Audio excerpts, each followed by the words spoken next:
Hi everyone, welcome to Gagan story time. आज की हमारी स्टोरी है पेड़ की छाया। एक गांव में अविनाश नाम का एक बच्चा रहता था। अविनाश ना पढ़ने में अच्छा था ना खेल कूद में। वो एक अंतमूर्खी लड़का था, इसलिए उसके ना गांव में कोई मित्र थे ना ही स्कूल में। जब इंसानों को इंसान दोस्त नहीं मिलते हैं तो वह जान तो निर्जीव वस्तुओं से दोस्ती कर लेता है, जान तो पशु पंक्षी या पेड़ों से। अविनाश के घर के सामने एक आम का पेड़ था। अविनाश अपना खाली समय इस आम के पेड़ की छाया में बिताने लगा। अविनाश जहाँ तो स्कूल में होता था जहाँ तो इस पेड़ के पास। पेड़ के साथ खेलता था, उस पर चढ़ता था, वहीं उसकी छाया में आराम करता और वहीं सो जाता था। अविनाश उस पेड़ को इतना पसंद करता था कि वह अपने मन की सारी बातें अब उस पेड़ को बताने लगा। एक दिन चमत्कार हुआ। जब अविनाश अपने मन की बातें उस पेड़ को बता रहा था, तब अचानक वह पेड़ बोल पड़ा। अविनाश की खुशी का कोई ठिकाना नहीं रहा, क्योंकि अब ना उसे कोई सुनने वाला मिल गया था, साथ ही साथ कोई ऐसा भी जो उससे बातें करे। पेड़ ने बताया कि अविनाश की इतनी घनिष्ठ मित्रता देख के वो अपने आप को रोक नहीं पाया और उसे मजबूरन बोलना पड़ा। लेकिन वह अविनाश जैसे दोस्त को पाकर बेहद खुश है। पेड़ को भी अविनाश की आदत हो गई थी। पेड़ अविनाश को एक दोस्त की तरह, एक बेटे की तरह दिखने लगा, उसकी फिक्र करने लगा। अविनाश की खुशी में खुश और उसके दुख में दुखी रहने लगा। इंसानों की फितरत है, वह समय के साथ बदल जाया करते हैं। समय बदला, अविनाश की उम्र बढ़ी, अब वह कॉलेज जाने लगा। उसने इस पेड़ के पास आना बंद कर दिया। बेचारा पेड़ अविनाश को याद कर काफी दुखी रहने लगा। एक बार अविनाश को अपने पास से गुजरता देख पेड़ ने उसे आवाज लगाई और अपने पास बुलाया। पेड़ ने अविनाश से कहा, आओ अविनाश, मेरे पास बैठो, कुछ बातें करते हैं। अविनाश ने कहा, नहीं, मेरे पास इतना वक्त नहीं है कि मैं तुम्हारे पास बैठ सकूं और बातें कर सकूं, क्योंकि अब मुझे कॉलेज जाना है और मुझे इस बात की भी टेंशन है कि कॉलेज की फीस कहां से लाऊं।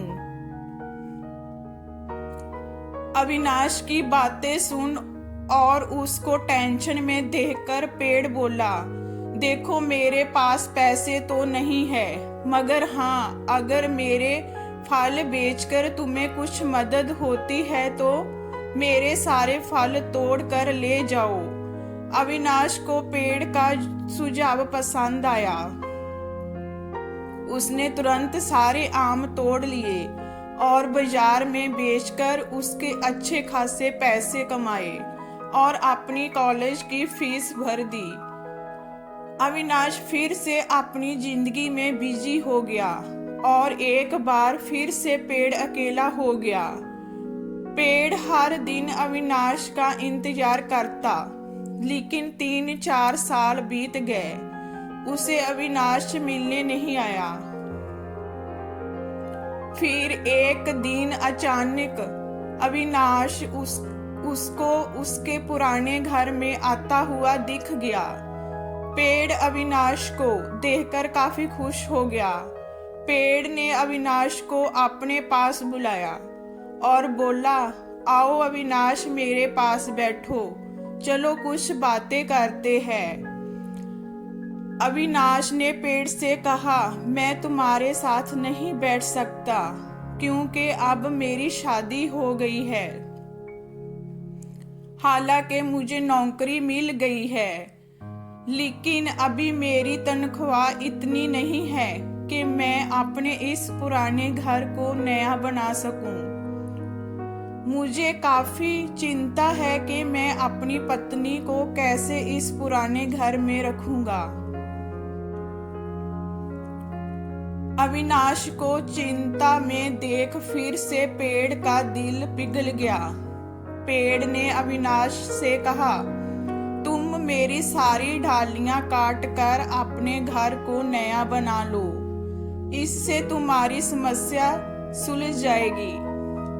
अविनाश ने पेड़ की सारी डालियां काट ली और बाजार में बेचकर उसके पैसे बना लिए। वो अपने पुराने घर को भाड़े पर देकर कहीं और रहने चला गया। पेड़ फिर से एक बार अकेला हो गया। पेड़ ने अब उम्मीद छोड़ दी कि कभी उसकी मुलाकात अविनाश से हो भी पाएगी या नहीं। पेड़ भी अब पूरी तरह से उजड़ चुका था। उसकी डालियां कटने के बाद ना उस पर फूल आते थे ना पत्ते। 30 साल बीत चुके थे। फिर एक दिन पेड़ ने एक झुके हुए लकड़ी के सहारे चलते एक बूढ़े आदमी को अपने पास आते देखा। पेड़ ने ध्यान से देखा और उस आदमी को पहचान लिया। वह कोई और नहीं अविनाश था।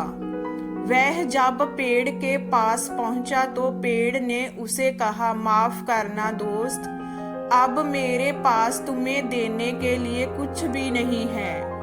अविनाश ने कहा, मुझे कुछ भी नहीं चाहिए और ना ही मेरी कोई इच्छाएं बची है। मुझे सिर्फ तुम्हारे पास बैठना है और तुमसे बातें करनी है।